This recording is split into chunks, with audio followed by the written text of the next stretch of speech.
السلام عليكم. شلونكم؟ شخباركم حبايبي؟ يا رب تكونون بخير. نبدأ الفيديو مالتنا بالصلاة على محمد وآل محمد. اللهم صل على محمد وآل محمد. اليوم الفيديو مالتنا فيديو إن شاء الله يكون مميز. اليوم انعزمنا ببيت أختي وهسه حاليا احنا يمها، وهذا فطورنا لليوم. طبعا مبدعة بالحلويات والمقبلات، ومسويت لنا سمك قلي ودجاج، وبنفس الوقت مرقة فاصوليا اللحم والتشريب. فما شاء الله عليها، طبخها كلش طيب. فعشتيدها ان شاء الله، وربي يحفظها ويوفقها ان شاء الله. وكان الاكل بيومها كلش طيب، وتونسنا هناك واستمتعنا وياها هي وجهالها. فالحمد لله والشكر. يعني بهذا اليوم كلش تونسنا. وبعدها جت فقرة الحلويات، وكانت البقلاوة والزلابية والبرمة كلش طيبة، والشاي الحار. بس طبعا احنا كنا استونا ماكلين متعشين فشبعانين، فما يعني اكلنا هواية من الحلويات. ولينا حبايبي بعد ما كملت جولتنا ببيت اختي رجعنا لبيتنا، وهاي الجنط مالتي محملة. فرأسا بديت بحملة التنظيف والغسل، وهنا بديت بغسل الملابس مالتنا، وبعدها بديت بترتيب المسواق وتعزيله. وهذا المخضر اللي جاب زوجي طلبت منه فلفل أخضر وجزر للمقبلات والزلاطة، وهذا بسكت لأن ناوية أسوي حلاوة بسكت. والبصل نحتاجه يعني دائما بكل وقت، وهذا الشبنت هم نحتاجه. وصيت زوجي وجابه إلي لأن نحتاجه بهواية أكلات. والجزر كلش ضروري ومفيد. طبعا بعد ما رتبت المسواق بديت بتنظيف غرفتي، لأن كنت قلت لكم عايفتها تقريبا يومين. فبديت تنظيف الغرفة، وبعدها نظفت الصالة تنظيف بالمكنسة الكهربائية يعني على السريع.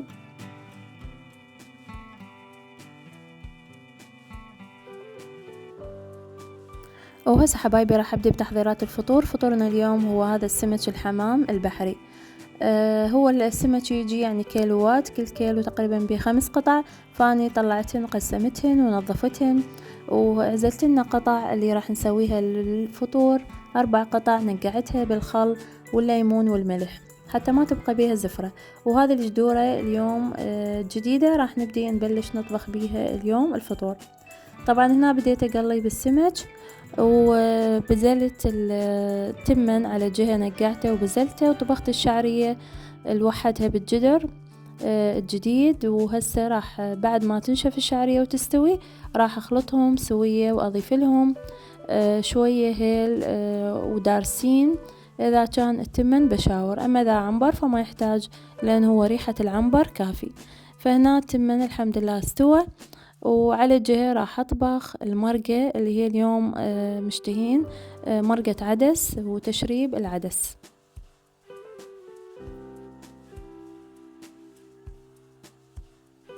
وهنا السمك شوية ويكمل، وبعدها راح ابدي اطبخ المرقة. طبعا بالاثناء بديت بتحضير الحلاوة مالتنا، حلاوة البسكت. فطحنت البسكت هنا، كسرته بايدي وخليته بالخلاط، وراح اضيف له حليب، وبعدين راح اضيف له بقية المكونات. طبعا بنات، حلاوة البسكت حلاوة كلش طيبة وبسيطة، وتقدرون تحضروها قبل الفطور بساعة على السريع يعني، وتخلونها بالثلاجة. وهي صح تبدي بالبداية خفيفة، بس كل ما تتأخر تبدي تثخن. هنا حمست اللحم بالثوم والبصل والبهارات والفلفل الأسود. بعدها راح أضيف المعجون، وبعد ما ينحمس المعجون أضيف العدس وبقي شوية يستوي ويا اللحم حتى أضيف المي.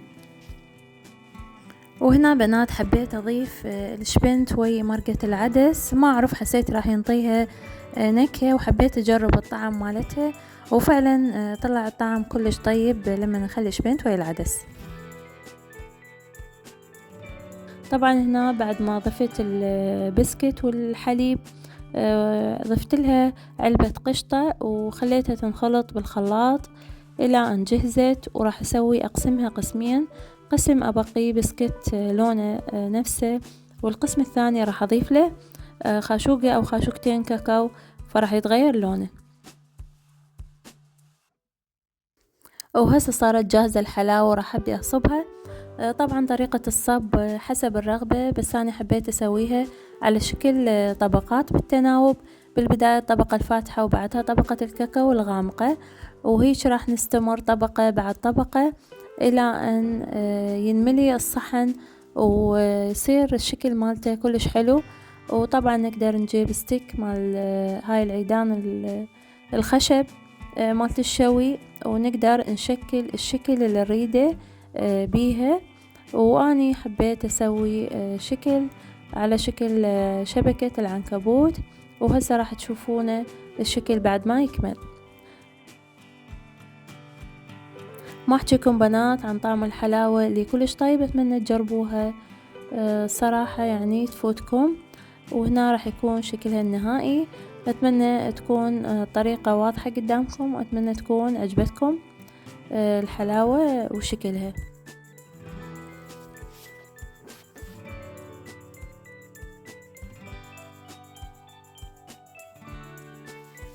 بس اهم شي بنات لا تضيفون شكر هواي عليها، لان الشكر راح يخرب طعمها.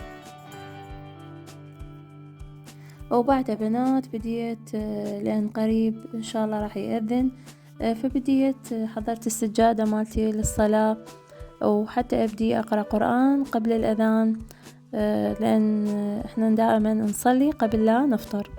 والحمد لله والشكر كمل الفطور، بس نسيت ما خليت الحلاوة هنا واني اصور. ويا ربي لك صمنا وعلى رزقك أفطرنا. وبعد ما خلصت شغلي وترتيباتي عندي قماش حبيت أفصله وأخيطه، وراح أسوي تغليف للقنفات للطخم مالت الاستقبال. فهنا راح أبدي أقصص القطع وأفصلها حسب حجم يعني وقياس القنفات، وأبدي أخيطها. وهسه راح تشوفون أنا وياكم شلون طريقة الخياط والفصل. وبهالأثناء بنات وبينما كمل الفصال والخياط راح نخلص الوقت واحكي لكم قصة كلش حلوة وقصة حقيقية عن عجوز فرنسية اسمها جين. بلغت من العمر 90 عام، وكانت أرملة، وكان عندها بنية يعني بس بنت وحدة عندها، وبنتها توفت بسبب مرض الالتهاب الرئوي. بس بنتها كان عندها حفيد، وهذا الحفيد أيضا توفى بسبب حادث مروري.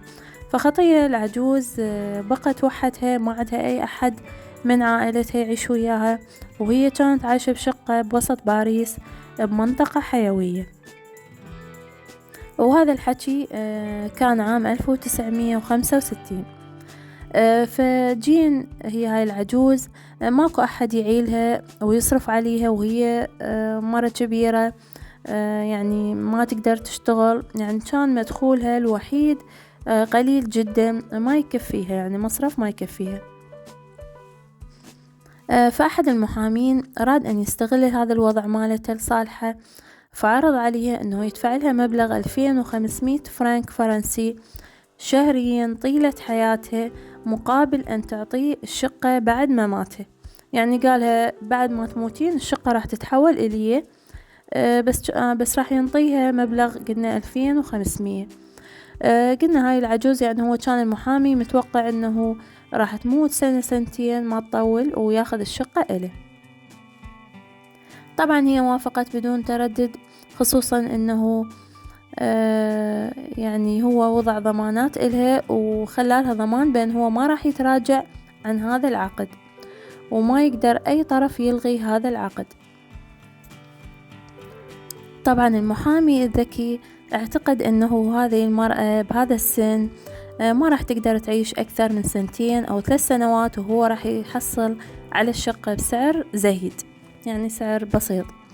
بس اللي حصل غير ذلك تماما. اللي حصل هو مفاجأة وحكمة رب العالمين.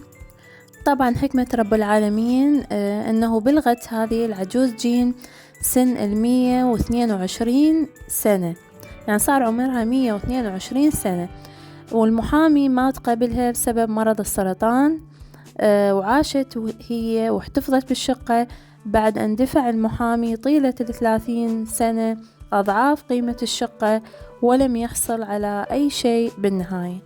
فشوفوا حكمة رب العالمين شلون أنه مرات الإنسان يظن أنه أطول عمر من غيره، وأنه راح يستفيد من غيره بالحيلة، لكن لا يعلم أنه حكمة الله، وأن الله أوجده حتى تعيش هذه المرأة على حسابه ويموت هو بحسرته.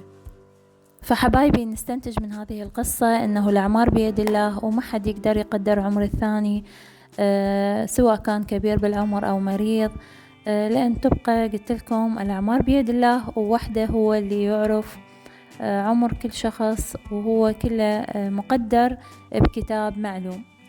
فالحمد لله والشكر يا ربي يحفظ الجميع وينطي الجميع الصحة والعافية. وهنا مثل ما تشوفون بعد ما فصلت بديت أخيط هذا الشراتف، بديت أخيطها، وبعد ما خيطتها بديت أكويها. هنا كويتها قطعة قطعة، خاصة يعني الدانتير ركزت عليها حتى تبرز أحلى لما راح أفرشها.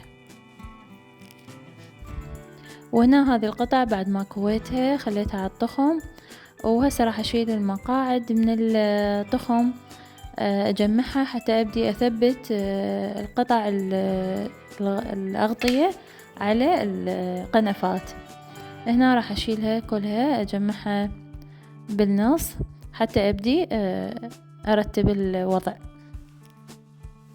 فبنات ضروري التغيير بين فترة وفترة، يعني ضروري مو شرط تغيرون بالأثاث، حتى لو يكون تغيير بأشياء بسيطة، يعني بالمقاعد، بالشرشف، بالتحفيات، بالبردة، بأماكن الطخم. التغيير حلو دائما بكل شي بالحياة، حلو أن نغير، لأن التغيير راح يكسر الروتين، راح ينطينا طاقة إيجابية. فأتمنى دائما يعني عندكم هذا الحافز أنه تغيرون بهواي أشياء. قلت لكم التغيير حلو، راح ينطي طاقة إيجابية للشخص.